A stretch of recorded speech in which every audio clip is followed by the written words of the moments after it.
আমাৰ দেওবিল নৱমীয়া গাঁও এডোখৰ এইখিনিত মানে আপোনাৰ বাঘৰ এনেকুৱা সমস্যা হৈছে সন্ধিয়া সময়ৰ পৰা আপোনাৰ মানুহ বাহিৰলৈ ওলাবলৈ ভয় লগা নিচিনা অৱস্থা হৈছে আপোনাৰ এইফালে বাহনিত মানে দিনতে গৰু ধৰিছে সেইটা সন্ধিয়া সময়তে মানে আপোনাৰ বাঘে ঘূৰি ফুৰিছে গতিকে এইটো মানে বৰ উপায় নাইকিয়া নিচিনা হৈছে গতিকে এইটো আমাৰ কিবা এটা মানে সমস্যা সমাধানৰ উপায় আমি বন বিভাগক আহ্বান জনাইছোঁ যাতে আমাক এটা পিঞ্জৰাৰ ব্যৱস্থা কৰি দিয়ে যাতে আমি ইয়াত বাঘ ধৰিব পৰা সুবিধা হয় নহ'লে এইটো এটা ডাঙৰ সমস্যাৰ পৰিণত হৈছে আমাৰ এইটো এলেকাত আমাৰ পোহনীয়া জন্তুটো ধৰাটো ধৰিছেই তদুপৰি সৰু ল'ৰা ছোৱালী এইফালে এইটো ৰাস্তাইদি অহা যোৱা কৰে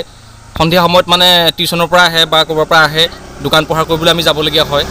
কিন্তু বাঘৰ এনেকুৱা উৎপাত হৈছে যে আমি মানে সন্ধিয়া হোৱাৰ লগে লগে ভিতৰত সোমাবলগীয়া অৱস্থা হৈছে ক'ৰবালৈ মানে যাবলগীয়া হ'লে বা ল'ৰা ছোৱালী অহা যোৱা কৰিবলৈ বহুত অসুবিধা সৃষ্টি হৈছে গতিকে বন বিভাগক আহ্বান জনাইছোঁ যাতে আমাৰ ইয়াত এটা পিঞ্জৰাৰ ব্যৱস্থা কৰি আমাক বাঘটো ধৰাৰ ইয়াত সুবিধা কৰি দিয়ে আমাৰ গাঁৱত দেওবিল নৱমীয়া গাঁৱত বাঘে গধূলিতে আতংক সৃষ্টি কৰিছে আমাৰে এতিয়া গৰু পোৱালি দুটা খালে আমি গৰু পুহিছোঁ দুপইচা পাম বুলি কিন্তু বাঘে আতংক কৰাৰ কাৰণে বহুত বিপদৰ সন্মুখীন হৈছোঁ